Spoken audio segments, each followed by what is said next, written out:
Members, Representative Proctor will introduce the Veteran of the Week. Representative Proctor, you're recognized. Thank you, Madam Speaker. Members, I have with me today someone who answered the call to be their brother's keeper, if you're here for the sermon this morning. And I didn't know I was a Methodist. I thought I was a Baptist, but after that sermon, I think I might be a Methodist. But they say Baptists make the best Methodists, so you never know. Members, I want to introduce to you someone who is a true American hero, one of my dearest friends from back home in northeast Tulsa. Mr. Charles Foster served our country honorably in the Korean conflict. I was visiting with him this morning, asked him if he was able to get in from the cold okay, and we wanted to apologize. We couldn't be here on Monday because of the ice, and we had a doctor's appointment later in the week, so we were thankful that we could have our Veteran of the Week here today. I said, did you make it through the cold okay? He said, son, it's not cold out there. He said, cold is 40 below with snow up to your waist, so that put me in my place pretty quick. Members, Mr. Foster is one of the finest men and finest servants of the people of America that I've ever met in my life. And met him during my first year campaigning for office and invited me into his home and just felt like one of the family and have been ever since. And so I would ask, Madam Speaker, if you'd direct the clerk to read the citation, please. Clerk will read.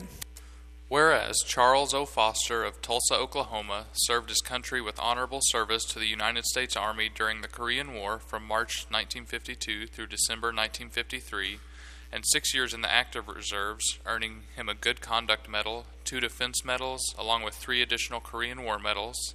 And whereas Charles O. Foster began his Korean War tour with the rank of Private First Class and was promoted to Corporal before he left for home, becoming a sergeant in the active reserves.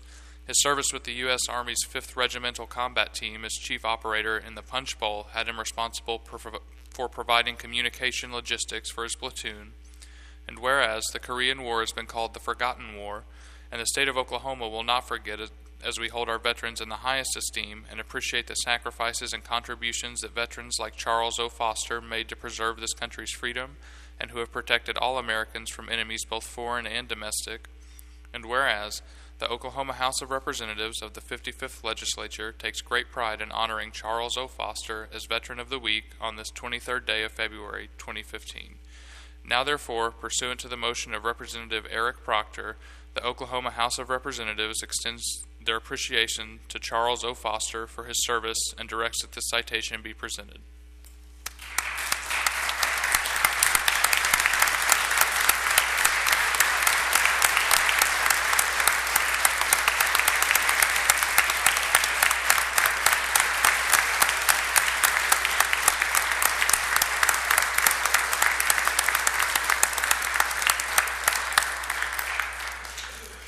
Mr. Foster, as a token of our thanks and gratitude from a grateful state and a grateful nation, we have a flag that was flown over the Oklahoma State Capitol we'd like to present as a way to say thank you from the people of Oklahoma, and we'd ask that you'd lead us in the pledge with the Speaker's direction.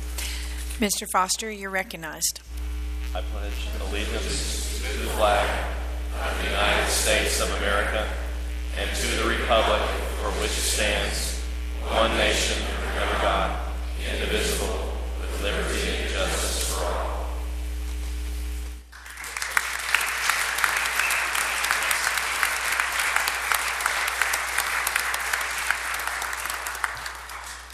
Madam Speaker, with your permission, I'd like to invite Mr. Foster to say a couple words. That's okay. Mr. Foster, you're recognized.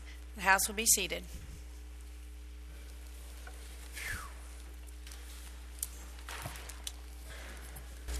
That wind was cold this morning, but I've been cold before. Weighted snow above my knee at 42 below zero. That's cold. This is almost sunshine. But my full name, Charles O. Foster, Sr. The serial number is US 54044657. Something you never forget.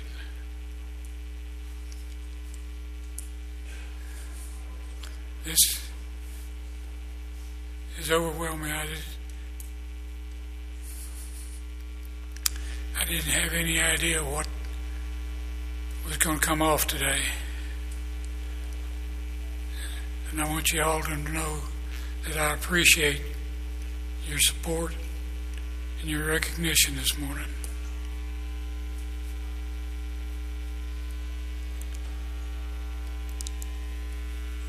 But the O in my middle initial stands for Okie. After, in July of 95, I was given a sheet of paper with my combat buddies' names and home phones. I found 22 of them that wanted to join the association. The others wanted to forget what we went through. I had one boy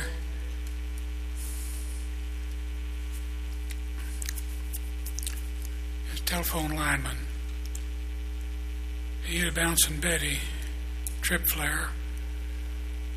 Went off below his waist. He had a flak jacket on. But it tore him all up from the waist down. He's still alive. I traced him to Virginia and then lost him. But he came home in a wheelchair. And he's still using a wheelchair. Some of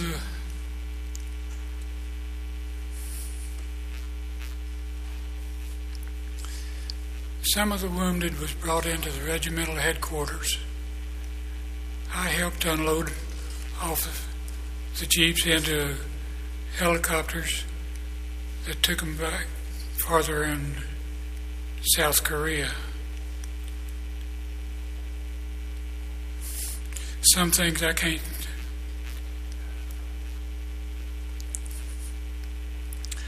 talk about. It was hell. And all my buddies now that's left say we're going to heaven because we done been to hell. And I firmly believe that.